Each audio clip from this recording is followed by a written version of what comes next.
Vaina chuan guitar lesson thar kan zir ho lenga vena kan zir ho le tur chu khothiang hlim Jerusalem ti hlakha guitar perdan kan zir ho wanga he la hi keima kimil dovin karon satona g in kan langa sanga c niama d minor e minor chuan a hi dule kan mangtel theya dule kan mangtel lo thei bok a chuan g7 chuan he la po hian strumming pattern chi khat om lenga ti han kan strumming a down down up ti khat na down down up ko thiang lim Jerusalem a chuan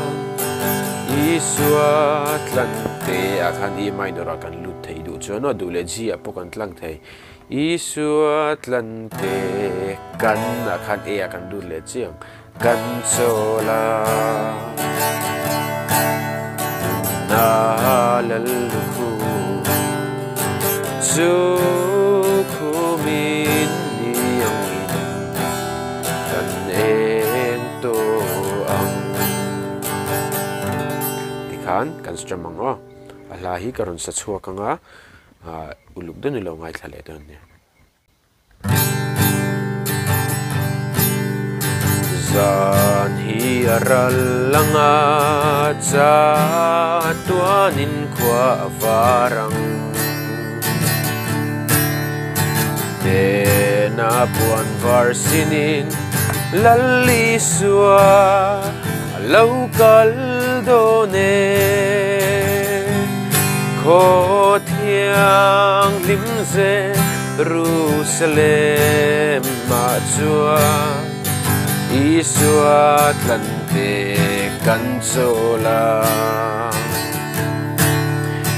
na lalukhu chu khumin niang kan en to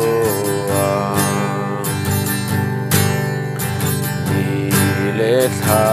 te khia chin chia na te kan buang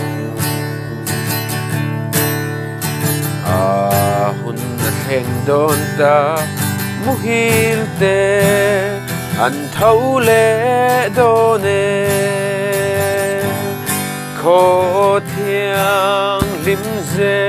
Jerusalem ma chuan Isua tlante kan chola na lalukhu chu khumin niang kan en to she om le nat te drum te po lo tlama se chum zinga isuane van lam hoi in kan leng to ko thiang lim Jerusalem ma chuan Isua tlante kan chola na lalukhu chu khumin niang kan